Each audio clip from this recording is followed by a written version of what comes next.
Hello, my name is Howard Gibbs, and I'm the Visiting Library Service Coordinator at Peterborough Public Library. My name is Jaden Gay, and I am the Technology and Digital Collections Assistant at the Peterborough Public Library. This is Accessibility Week, and we're going to talk today about cloudLibrary and look at some of the ways that you can make cloudLibrary more accessible for all our users. cloudLibrary is a free-to-use resource through the library. With your library card, you can gain access to a massive collection of eBooks, audiobooks, movies, and comics. It can be accessed through a website or an app on your tablet or your smartphone. All you need to do to sign in once you have downloaded the app is pick your country, province, and library. So you pick Canada, Ontario, and then Peterborough Public Library, and then hit Next. You're going to accept the terms and conditions, and then put in your 14-digit library card number and then your PIN, which is the last 4 digits of your phone number. If you're familiar with the physical library, cloudLibrary works the same way. There's only 1 copy per person, so if it's checked out, you'll have to put a hold. Once a book is checked out, you've got it for 3 weeks. It'll tell you the exact date and time that it returns, which is really nice, and it'll automatically return if you forget, so there's no need to worry about late fees. 2 types of books are downloadable from cloudLibrary. eBooks, where you read the text on screen like a regular print book, or eAudiobooks, where the book is read to you just like a book on CD, or if you're old like me, a book on tape. We're going to talk about audiobooks first, and I want to start by pointing out that although we're using a tablet for demonstration, audiobooks work just as well, if not better, on a phone. You can simply plug in your earbuds, put them in, put your phone in your pocket, and go on listening to your day without having to worry about holding a tablet or being tethered to a player. Now, when you open cloudLibrary, you'll be taken to the home screen. Any books that you have checked out will be in the top row. So for me, there's just 1 book here. You can always return to home by pressing the home button on the bottom left.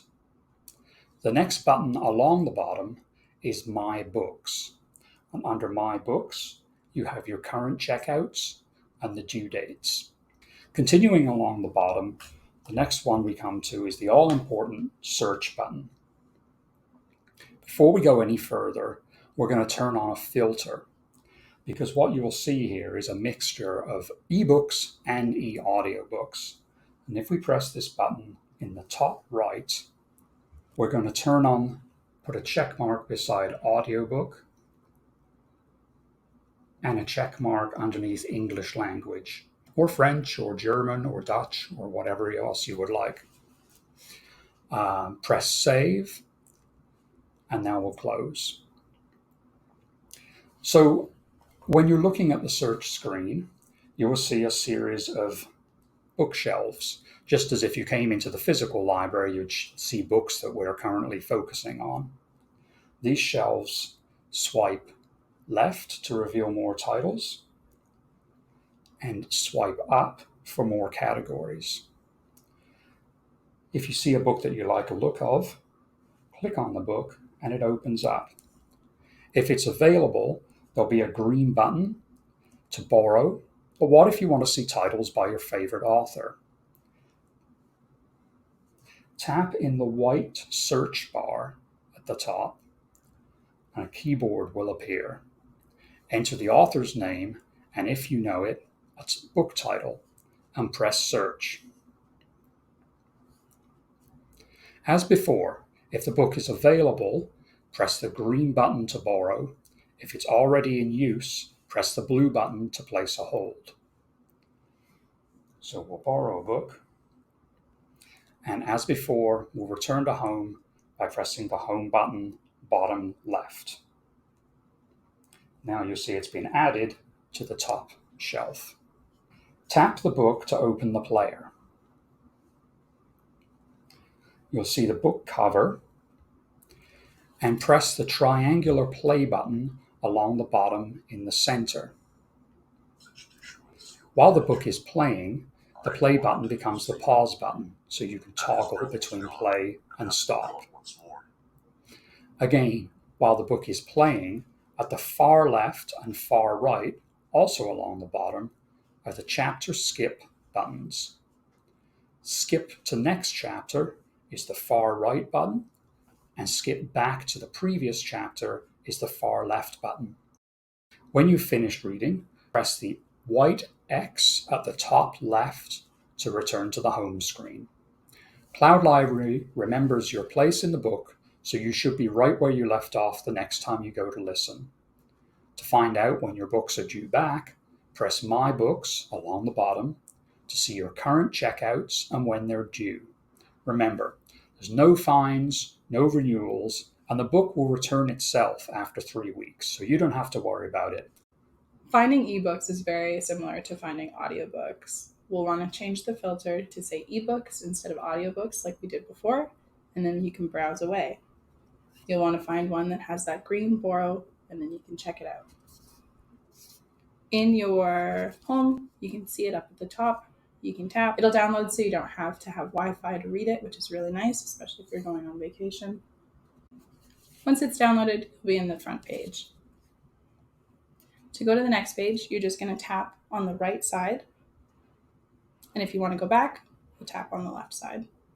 Here's a page of text. If you want to edit any of your font or the color of the screen, you would tap the middle of the screen. And then there's a little AA button. There's a big A that you can tap to make the font bigger, or a little a to make it smaller. You can change the font between the original book text, or there's Helvetica. There's also dyslexic-friendly fonts, which is amazing. And you can also change the color between white, sepia, and night. There's a table of contents to flip between the chapters, but otherwise you would just tap through, and then when you're done and you want to close out of the reader, tap the middle of the screen again, and then this X. And that's it. Before we go, we'd like to share one more tip that has helped some library members with declining vision continue to be able to enjoy audiobooks. Now, we mentioned earlier that although we're using a tablet, you can also install the app on your phone or even access your books through a web browser on any desktop or laptop computer. Now, additionally, cloudLibrary tracks your checkouts and your progress across all of these devices. So you could listen to on your phone while you're out for a walk, and then automatically pick up where you left off once you're back at home on your laptop. This means that if you're not able to read the print on the screen enough to be able to browse or check out books on your own, a family member or a trusted friend may be able to assist by doing your shopping for you, even if they live in another town or across the country.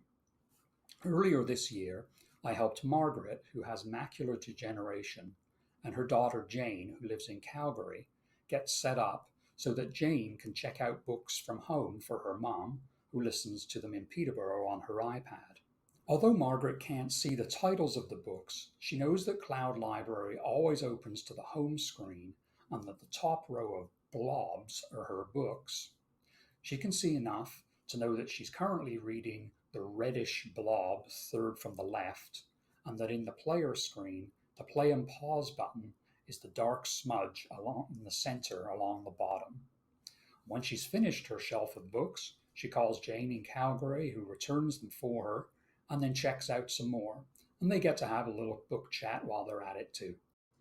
Now that we've learned about all the ways you can make cloudLibrary more accessible for you, I just wanted to give you a couple of reminders.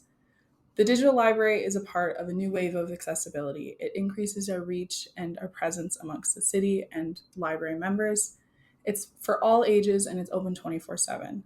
If you need any help, you can come in for an in-person demo, either anytime on the desk, or you can set up a one-on-one tech coaching session with me and I'll go over everything in a personalized hour of training.